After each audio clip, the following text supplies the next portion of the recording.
गांव में जन्मा एक साधारण बालक जो बना भारत के स्वर्णिम इतिहास का अध्याय। अपनी मेहनत और लगन के दम पर गांव की पगडंडी से राष्ट्रपति भवन तक एक सफर, एक मिसाल। यह कहानी है श्री रामनाथ कोविंद की।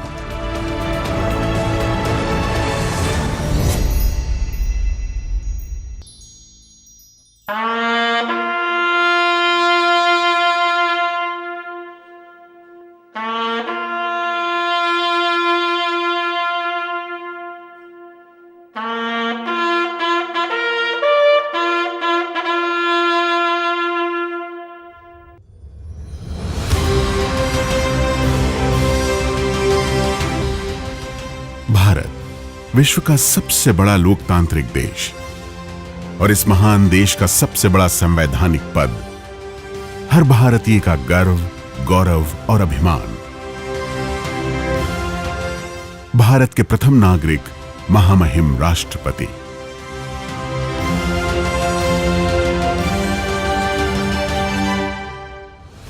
I, Anup Mishra, the returning officer for the presidential election 2017, hereby declare that Shri Ramnath Kovind, Kanpur, Uttar Pradesh, has been duly elected to the office of the President of India.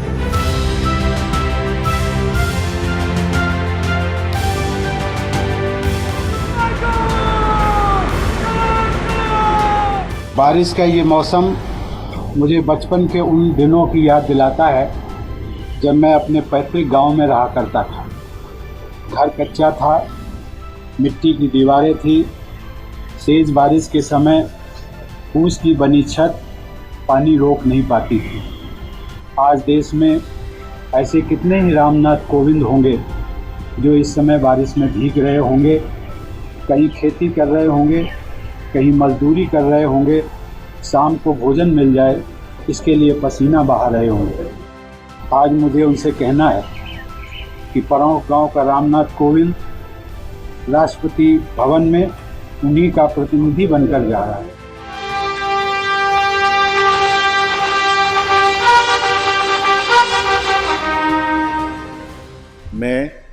मैं ईश्वर की शपथ लेता हूँ कि रामनाथ कोविंद ईश्वर की शपथ लेता हूँ कि मैं श्रद्धापूर्वक भारत के राष्ट्रपति के पद का कार्यपालन करूँगा। भारत के राष्ट्रपति के पद का कार्यपालन करूँगा।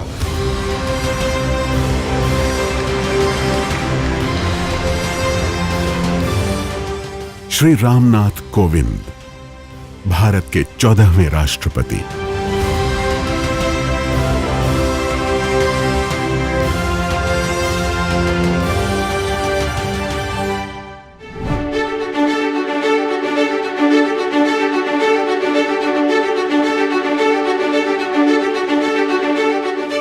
परौंख उत्तर प्रदेश के जिले कानपुर देहात का ये छोटा सा गांव कहां जानता था कि इसी गांव की गोद में पला बढ़ा एक साधारण सा बालक फूस के घर से राष्ट्रपति भवन तक के यादगार सफर की कहानी लिखेगा।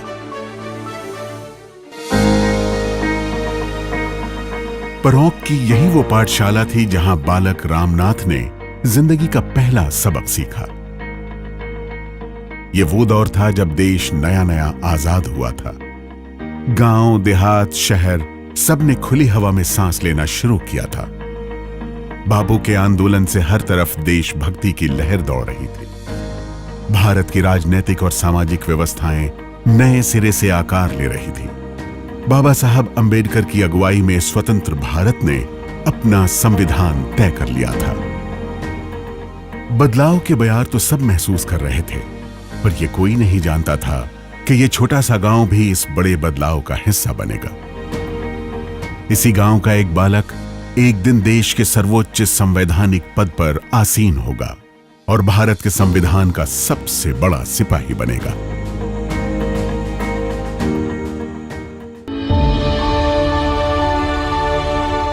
खानपुर और नुनारी रियासतों के बीच बसा परौंख आजादी से पहले के किसी भी साधारण गांव जैसा ही पिछड़ा हुआ था। महज एक कच्ची सड़क थी जिससे गांव पहुंचा जा सकता था। गांव में 4-5 घर अनुसूचित जाति के थे। उन्हीं में एक था श्री मैकूलाल और श्रीमती कलावती का परिवार। यहीं 1 अक्टूबर 1945 को उनके छोटे बेटे रामनाथ का जन्म हुआ। उस समय के सामाजिक भेदभाव के बावजूद गांव में मेल मिलाप और भाईचारा था। मैकूलाल जी छोटे खेतीहर थे और साथ ही उनकी छोटी सी परचून की दुकान थी। जीवन यापन के लिए इतना बहुत था। मां कलावती घरेलू महिला थी, पर सीमित आमदनी में घर चलाने का हुनर वो खूब जानती थी। मैकूलाल जी को आयुर्वेद का भी ज्ञान था, जिससे वो जरूरतमंदों का इलाज भी किया करते थे। उनके इस कौशल से गांव में सब उनका आदर करते थे और उन्हें मैकू बाबा कहकर बुलाते थे। उनके पिताजी थे, बहुत धार्मिक प्रवृत्ति के व्यक्ति थे। उन्हें हम सब लोग बाबा बाबा कहा करते थे। मैकू बाबा, हमारे यहाँ मंदिर है देवी जी का, उस मंदिर के चबूतरे का निर्माण उन्होंने कराया। बहुत भक्त थे वो देवी के, शिव भक्त थे। तो ये जो आज हम लोगों को दिन देखने को मिल रहा है, ये सब आदरणीय उनके पिताजी का आशीर्वाद है। जिंदगी की गाड़ी आभावों के कारण धीमी जरूर चल रही थी, पर उसमें संतोष का भरपूर ईंधन था। पर तभी एक हादसा हुआ।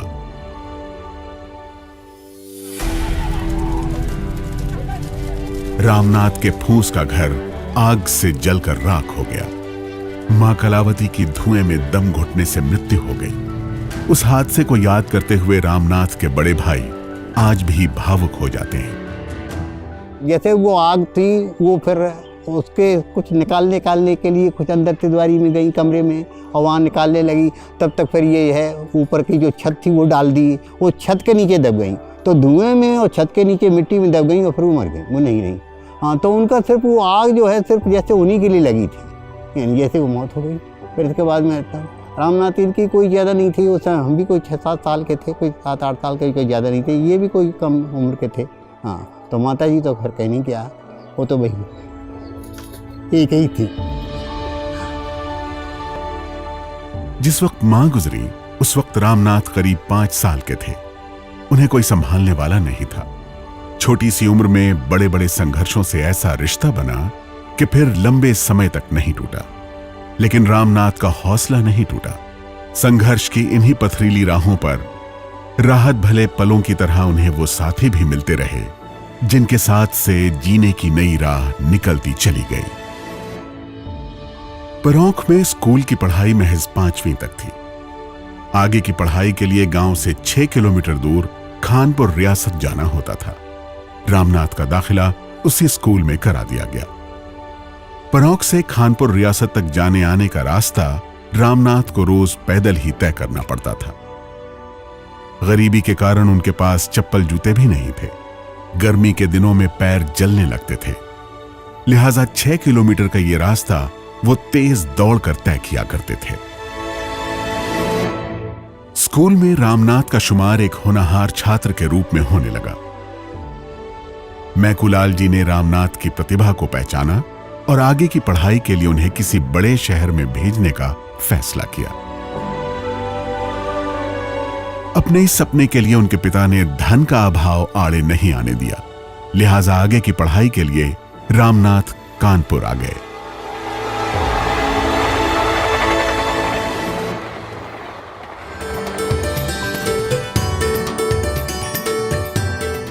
कानपुर का BNSD इंटर कॉलेज, यहीं रामनाथ का 9वीं क्लास में दाखिला कराया गया। आर्थिक तंगी के कारण रामनाथ हॉस्टल या कहीं और नहीं ठहर सकते थे, लिहाजा वो कानपुर में अपनी 2 बड़ी बहनों के पास रहने लगे। बहन के पति लाल इमली मिल में काम करते थे। रामनाथ ने चुन्नीगंज में लाल इमली सेटलमेंट में बने इन्हीं घरों में रहकर आगे की पढ़ाई की। कानपुर में रहते हुए शाम को गंगा घाट पर प्रवचन सुनने जाना रामनाथ की रोजमर्रा की जिंदगी का हिस्सा था। हम लोग मकरावटगंज में रहा करते थे। उस समय ये गांव से पढ़ने आए हुए थे। उस समय मैं 6 में पढ़ता था। तो उस मामा जी का मुझे इतना ध्यान है कि एक संत हुआ करते थे पथिक जी, तो ये गंगा छवि घाट पे कानपुर में उनका प्रवचन होता था। तो शाम को वो जब प्रवचन सुनने जाते थे तो हमें भी साथ ले लेते थे और कहते थे रामशंकर ये प्रवचन जरूर सुनना चाहिए, ये जीवन में बहुत कुछ निर्धारित दिशा देती है आपको। कॉलेज में छात्रों को नेशनल कैडेट कोर के लिए प्रोत्साहित किया जा रहा था। देशभक्ति, एकता और अनुशासन से भरे रामनाथ एनसीसी से जुड़ गए। परौक से आए रामनाथ के पास महज 2 जोड़ी कपड़े ही हुआ करते थे। एनसीसी ज्वाइन करते ही उन्हें ट्रेनिंग के लिए 2 जोड़ी ड्रेस और जूते भी मिल गए। अब रामनाथ अक्सर एनसीसी यूनिफॉर्म में ही कॉलेज जाने लगे। हाल ही में ऐसा दिन भी आया जिसने हर किसी को जज्बाती कर दिया। राष्ट्रपति बनने के बाद श्री रामनाथ कोविंद अपने स्कूल गए, अपने गुरुजनों से मिले, उन्हें सम्मानित किया, उनके पांव छुए। महामहिम राष्ट्रपति का अपने गुरुओं के लिए सम्मान और श्रद्धा का भाव एक अनूठी मिसाल बना। 12वीं के बाद रामनाथ ने बीकॉम करने का फैसला किया और कानपुर के डीएवी कॉलेज में दाखिला लिया। रामनाथ पढ़ाई में तो तेज थे ही, अनुसूचित जाति की छात्रवृत्ति से भी उन्हें आगे की पढ़ाई में सहयोग मिला।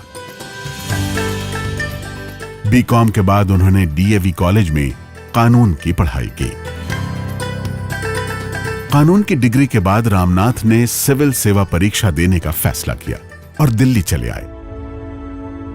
उन्हें इस बात का एहसास बराबर रहा कि उनके इस सपने के लिए उनके पिता को अपनी जमीन का एक टुकड़ा बेचना पड़ा है। लिहाजा सिविल सेवा परीक्षा के लिए रामनाथ ने दिल्ली में रहकर जी तोड़ मेहनत की। इसी समय उनके एक परिचित ने उन्हें मोरारजी देसाई से मिलवाया। मोरारजी देसाई ने रामनाथ की प्रतिभा को पहचाना और उन्हें अपना निजी सचिव बना लिया। इन दिनों मोरारजी देसाई का निवास 5 ड्यूप्ले रोड हुआ करता था। रामनाथ वहीं रहने लगे। मोरारजी देसाई के साथ रामनाथ को नए जीवन अनुभव हुए।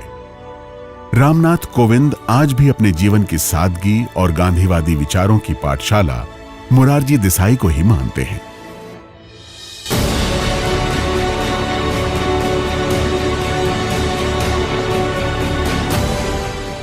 फिर वो यादगार दिन भी आया जब उनकी मेहनत और लगन रंग लाई।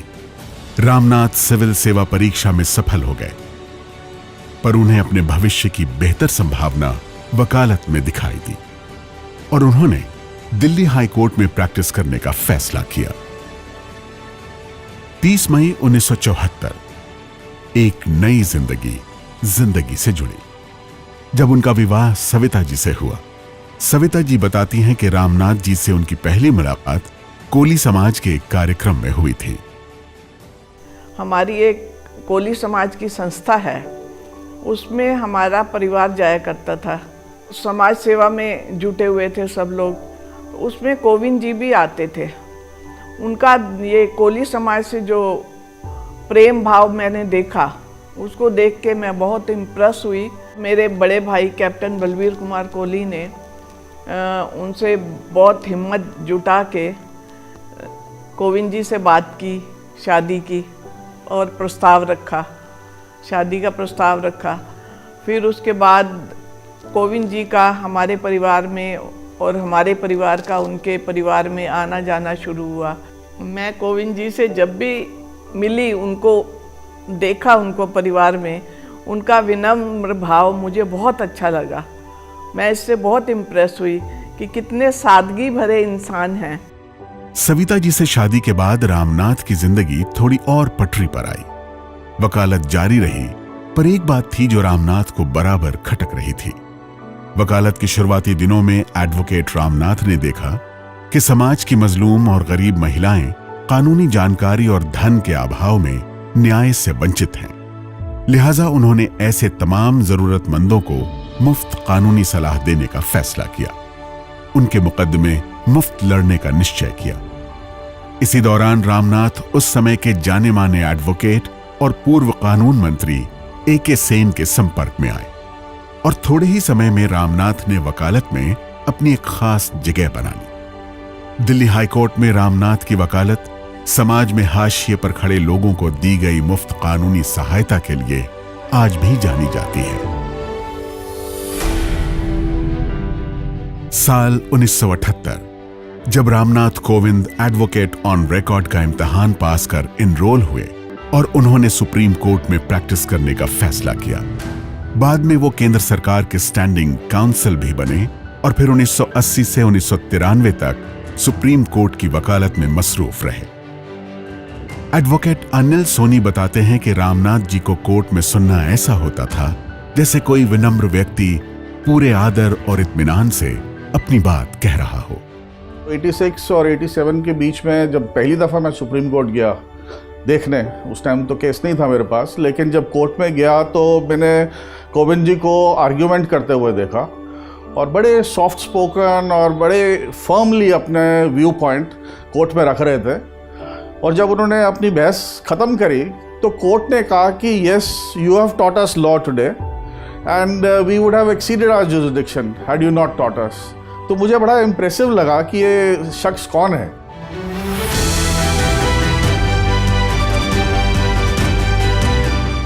साल 1991 सुप्रीम कोर्ट में वकालत की मसरूफियत के बावजूद उनका अपने गांव परौंख और कानपुर देहात से जुड़ाव बराबर बना रहा।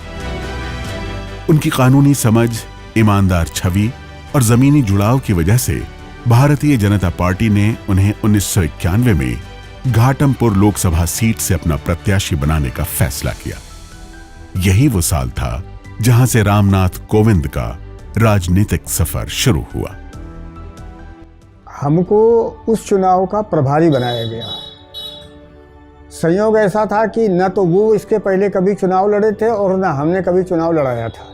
दोनों एक तरह से अनाड़ी थे चुनाव की दृष्टि से, पर इतने सरल थे कि जिस समय उनकी प्रत्याशिता घोषित हुई और ये चर्चा की गई कि भाई इसमें चुनाव में व्यय होता है तो कैसे क्या करेंगे, तो उनके पास जो पूंजी थी लगभग 3 लाख रुपए, उन्होंने सब उठा करके हम लोगों के बीच में रख दी, कहने लगी हमारे पास है और यही हम कर सकते हैं। अच्छी बात ये थी कि जहां हम लोग जाते थे लोग वोट दें चाहे न दें, लेकिन एक बात सब जगह एक टिप्पणी होती थी, वो कहते थे प्रत्याशी बहुत अच्छा है। घाटमपुर लोकसभा सीट में 5 विधानसभा क्षेत्र थे।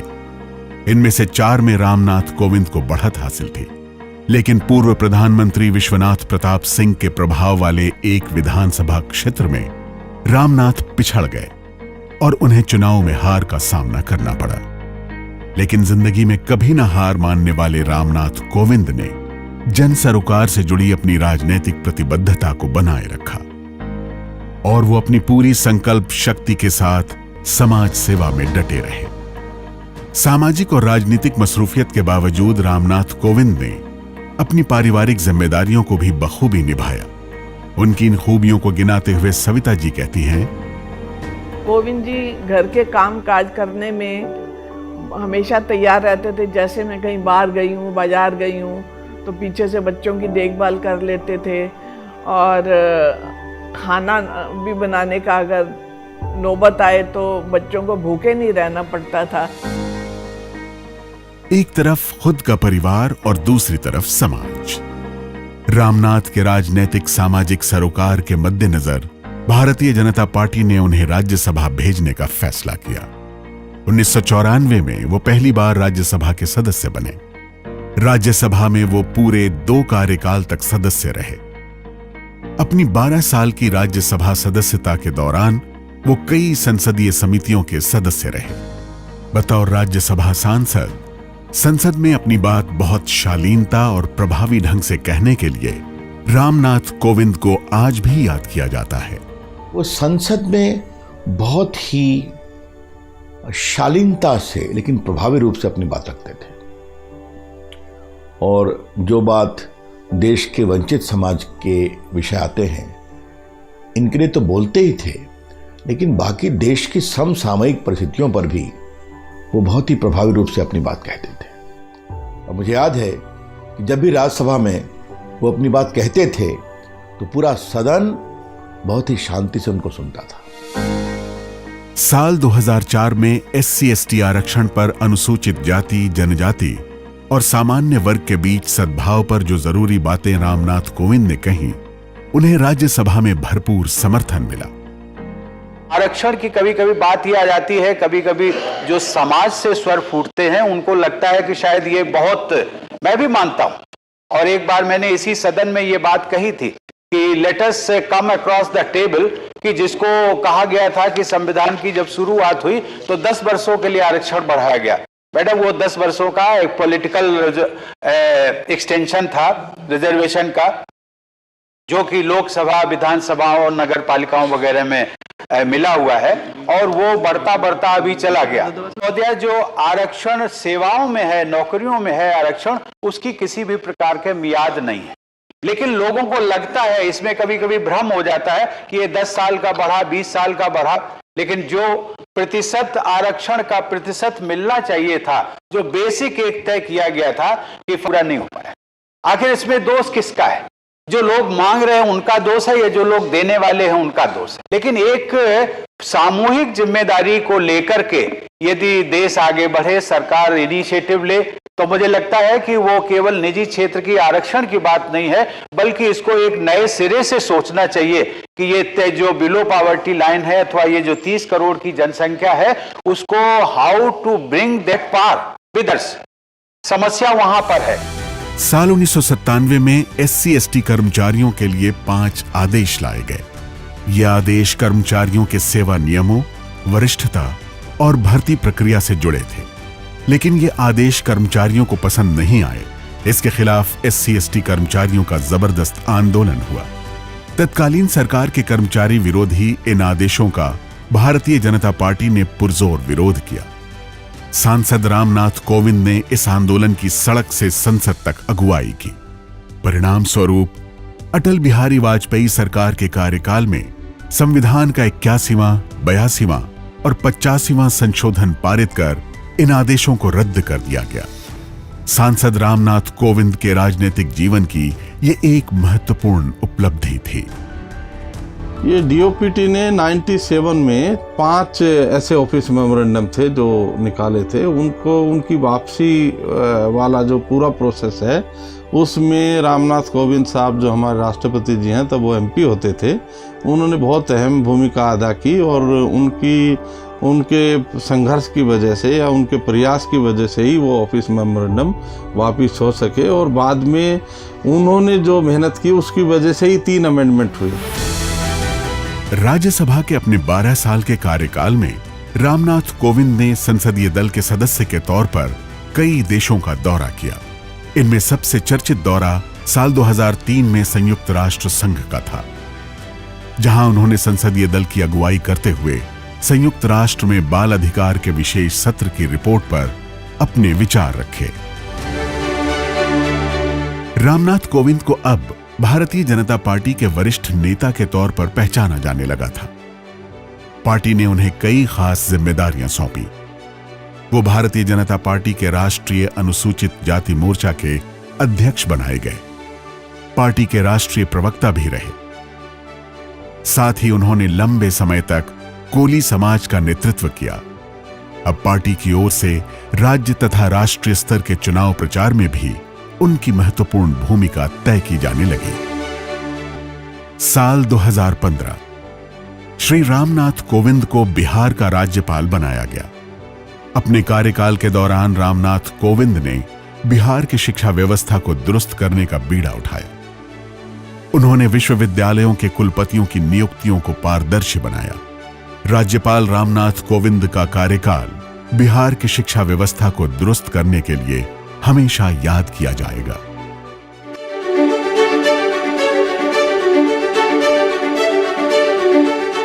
यह वो समय था जब बतौर राष्ट्रपति श्री प्रणब मुखर्जी का कार्यकाल पूरा होने वाला था।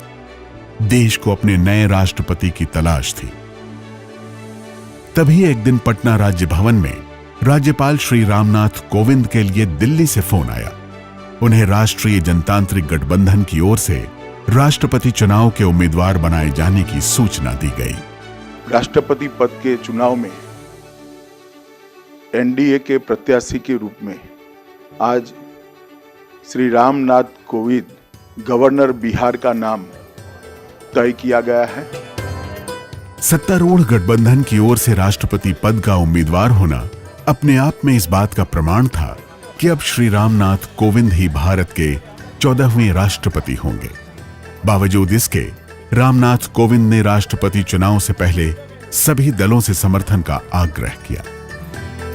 मेरा हमेशा प्रयास होगा और मेरी मान्यता भी है कि राष्ट्रपति का पद दलगत राजनीति से ऊपर होना चाहिए। एनडीए के सभी घटक दलों ने मेरा समर्थन किया है। इसके अतिरिक्त भी कुछ राजनीतिक दलों ने समर्थन किया है। इन सब के लिए मैं हृदय से आभार व्यक्त करता हूं और सभी को विश्वास दिलाता हूं कि मैं सर्वोच्च पद की गरिमा को बनाए रखने के लिए हर संभव प्रयास करूंगा। उनके विरुद्ध यूपीए की ओर से महिला प्रत्याशी श्रीमती मीरा कुमार थी। इस चुनाव में रामनाथ कोविंद जी ने श्रीमती मीरा कुमार को भारी अंतर से हराया। उन्हें 65.65% मत मिले और वो भारत के 14वें राष्ट्रपति घोषित किए गए।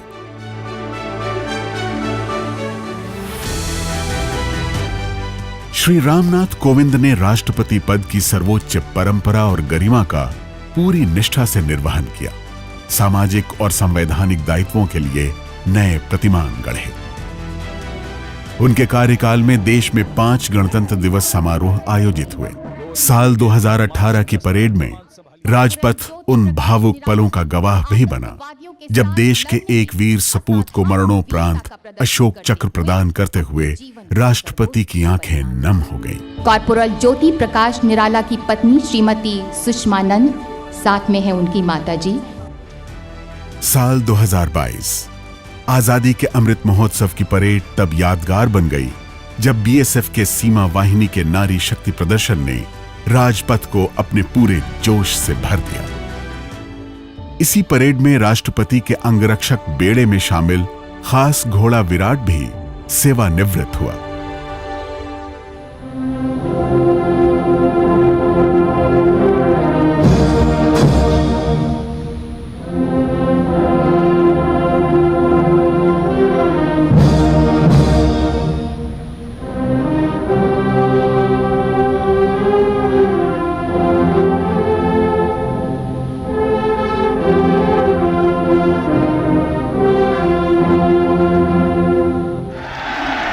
इसी दौरान राष्ट्रपति भवन कई भव्य राज्य समारोहों का गवाह भी बना, जिनकी यादें हमेशा ताजा रहेंगी। साल 2019 प्रधानमंत्री श्री नरेंद्र मोदी का शपथ ग्रहण। मैं नरेंद्र दामोदर दास मोदी ईश्वर की शपथ लेता हूं कि मैं विधि द्वारा स्थापित भारत के संविधान के प्रति सच्ची श्रद्धा और निष्ठा रखूंगा।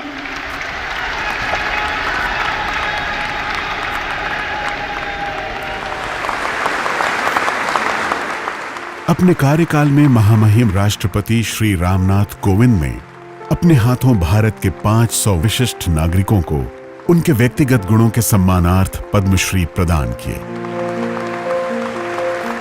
66 गणमान्य नागरिकों को पद्म भूषण से नवाजा। 25 बेहद खास भारतीयों को पद्म विभूषण से अलंकृत किया।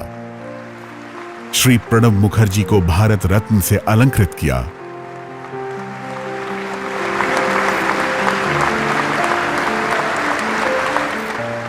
तो वहीं श्री नानाजी देशमुख और श्री भूपेन हजारिका को भी मरणोपरांत भारत रत्न से सम्मानित किया। विस्तार है पार प्रजा तुम पार करे आहाकार निःशब्द सदा। ओ गंगा तुम, ओ गंगा बहती हो क्यों। इसी कड़ी में पहली बार ऐसा हुआ कि नंगे पांव चलने वाले भारत के उन जमीनी नागरिकों को भी पद्म पुरस्कार से अलंकृत करने राष्ट्रपति भवन बुलाया गया। जिन्होंने अपना सारा जीवन जन कल्याण और देश सेवा में समर्पित कर दिया।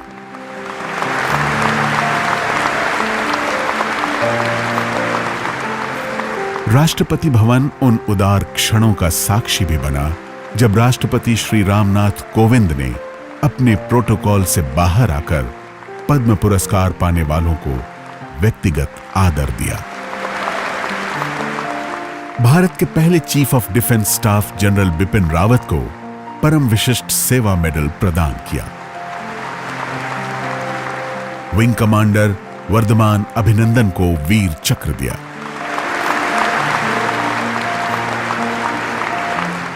दादा साहब फाल्के पुरस्कार और मेजर ध्यानचंद खेल रत्न जैसे कितने ही गौरवशाली अवसर आए जब राष्ट्रपति भवन का ये सभागार गर्व से गूंजता रहा।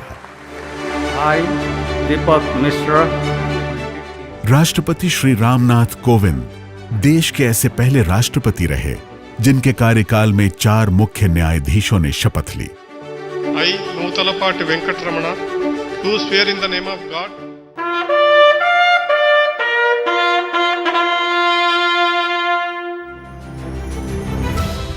अन्य देशों से भारत के संबंध को मजबूत बनाने के लिए राष्ट्रपति श्री रामनाथ कोविंद की भूमिका हमेशा याद की जाएगी। उनके कार्यकाल में राष्ट्रपति भवन ने अनेक राष्ट्राध्यक्षों की मेजबानी की, जिनमें भूटान नरेश और उनका परिवार, आसियान देशों के राष्ट्राध्यक्ष, फ्रांस के राष्ट्रपति इमैनुअल मैक्रोन, रूस के राष्ट्रपति Vladimir Putin, German chancellor Angela Merkel और अमेरिका के राष्ट्रपति डोनाल्ड ट्रंप खास हैं। महामहिम राष्ट्रपति श्री रामनाथ कोविंद के विदेशी दौरों से दुनिया भर में हमारे देश की ओर से विश्व शांति और भाईचारे का पैगाम पहुंचा और अन्य देशों से भारत के संबंधों में मजबूती आई।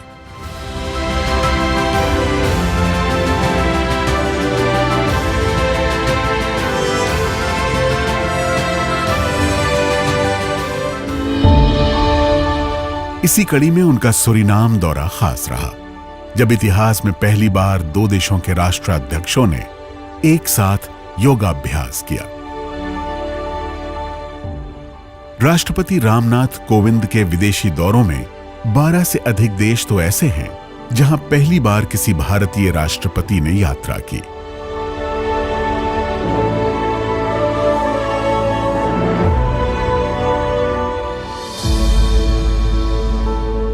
उनका पूरा कार्यकाल भारतीय सांप्रदायिक सौहार्द की बेहतरीन मिसाल बना।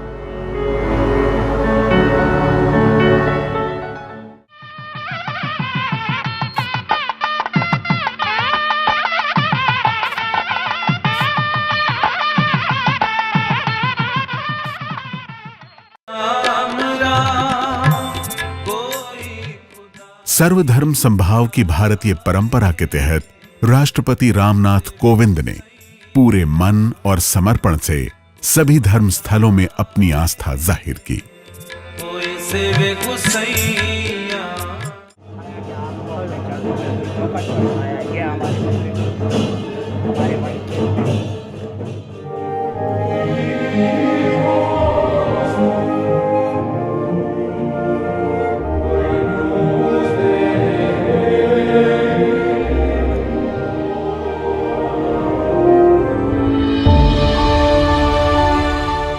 पदभार ग्रहण के फौरन बाद ही राष्ट्रपति रामनाथ कोविंद ने फैसला लिया कि वो राष्ट्रपति भवन परिसर में बने मंदिर, मस्जिद, गुरुद्वारे और चर्च में खुद उपस्थित होकर सभी त्योहारों में शामिल होंगे।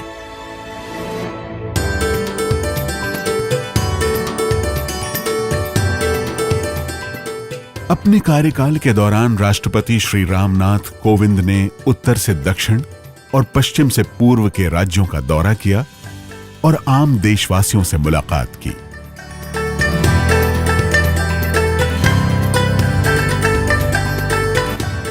समय समय पर राष्ट्रपति श्री रामनाथ कोविंद ने देश के विभिन्न राजनीतिक दलों के प्रतिनिधियों से मुलाकात की और महत्वपूर्ण राष्ट्रीय अंतर्राष्ट्रीय मुद्दों पर विचार विमर्श किया।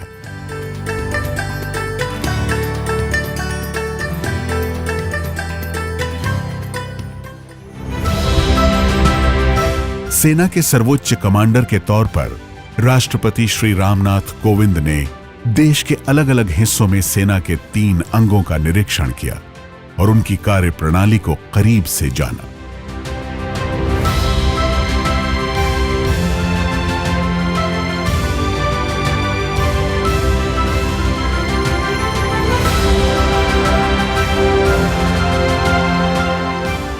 राष्ट्रपति दुनिया के सबसे ऊंचे युद्ध स्थल सियाचिन भी गए और जवानों से मिले। सियाचिन जाने वाले वो देश के दूसरे राष्ट्रपति बने। उनसे पहले 2004 में तत्कालीन राष्ट्रपति श्री APJ अब्दुल कलाम ने सियाचिन का दौरा किया था।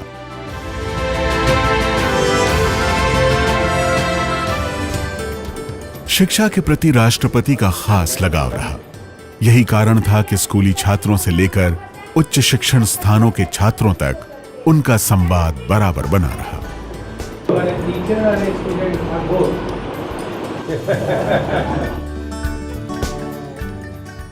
And it is also a special day for me, since I meet and interact with children from across the country. केंद्रीय विश्वविद्यालयों के कुलाध्यक्ष के तौर पर राष्ट्रपति ने समय समय पर उनके कुलपतियों से मुलाकात की और देश की उच्च शिक्षा को बेहतर बनाने में अपने मेहनीय सुझाव दिए। My warm wishes to you for your successful tenure in India. जब कोरोना जैसी वैश्विक महामारी ने देश के सामने बड़ी चुनौती ला खड़ी की, तब राष्ट्रपति भवन ने इस संकट से निपटने के सार्थक प्रयास किए। पहली बार 7 देशों के नवनियुक्त राजदूतों या हाई कमिश्नर की ओर से राष्ट्रपति को वीडियो कॉन्फ्रेंसिंग के जरिए परिचय पत्र सौंपे गए। राष्ट्रपति भवन में आयोजित समारोह में भी कोरोना प्रोटोकॉल का सख्ती से पालन किया गया।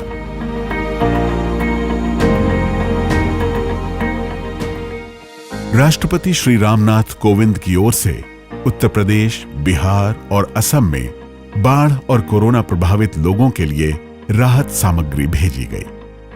प्रथम महिला श्रीमती सविता कोविंद ने भी अपना योगदान दिया और खुद मास्क बनाए, जिन्हें दिल्ली के शेल्टर होम्स में भेजा गया। राष्ट्रपति श्री रामनाथ कोविंद का मानना रहा है कि राष्ट्रपति भवन भारत के राष्ट्रपति का कार्यालय या आवास भर ही नहीं, बल्कि ये देशवासियों का है। लिहाजा उन्होंने देश के आम नागरिकों को राष्ट्रपति भवन आने और उसे देखने का निमंत्रण दिया। मुझे आपके गांव में आकर के बहुत खुशी हुई और राष्ट्रपति भवन जहां पर मेरा आवास है, मेरा कार्यालय है, उस राष्ट्रपति भवन पर देश के हर नागरिक का भी उतना ही अधिकार है जितना मेरा अधिकार।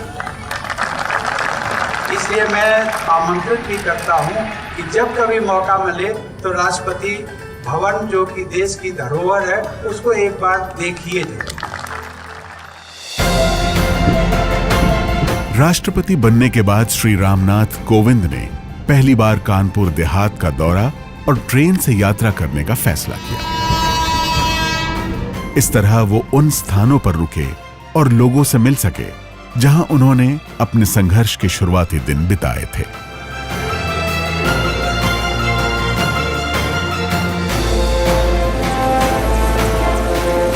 परौंख गांव का माहौल उस समय जज्बाती हो गया जब राष्ट्रपति ने अपने जन्म स्थान की माटी को मस्तक पर लगाकर नमन किया। सारा का सारा गांव अपने लाडले रामनाथ के स्वागत में उमड़ पड़ा। राष्ट्रपति गांव में उन सभी जगहों पर गए जहां उन्होंने अपना बचपन बिताया था।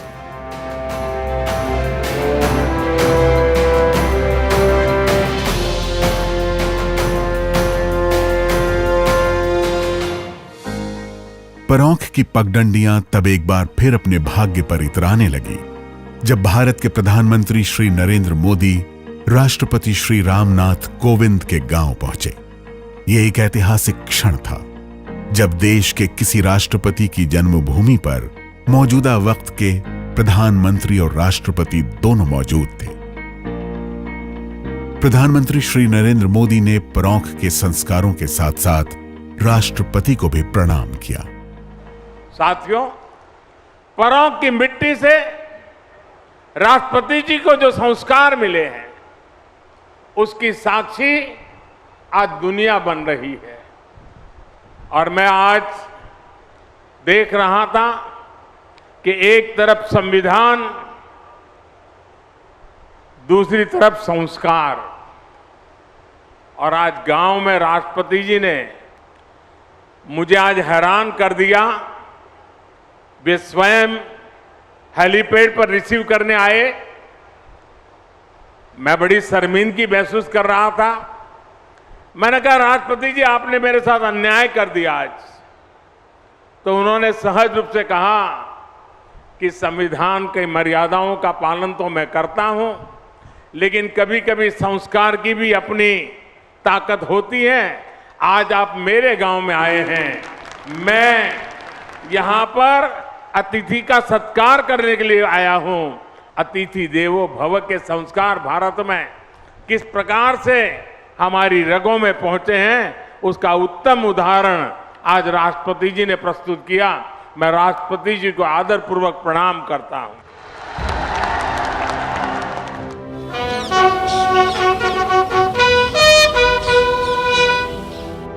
देश के सर्वोच्च संवैधानिक पद पर आसीन होने के बावजूद श्री रामनाथ कोविंद का जीवन बेहद अनुशासित और सादगी भरा रहा।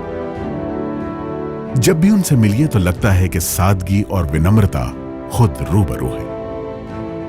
अनुभवों को जानिए तो महसूस होता है कि जैसे पूरा विश्वविद्यालय आपसे मुखातिब है। जमीनी संघर्ष और तजुर्बे में तपी शख्सियत ऐसी कि जैसे हमारे हताश मन को हौसला देते हुए वो कह रहे हों, मंजिलें क्या हैं, रास्ता क्या है, हौसला हो तो फासला क्या है। मत समझना पिछड़ गया तू, कारवां से बिछड़ गया तू अकेला ही कारवां बन जा, ठान ले दिल में सोचता क्या है। मंजिलें क्या हैं, रास्ता क्या है, हौसला हो तो फासला क्या है। आंधियों के विरुद्ध चलने का ये समय है, समय बदलने का। तू चलेगा तो चल पड़ेंगे सब, अपने कदमों को रोकता क्या है। मंजिलें क्या है, रास्ता क्या है, हौसला हो तो फासला क्या है।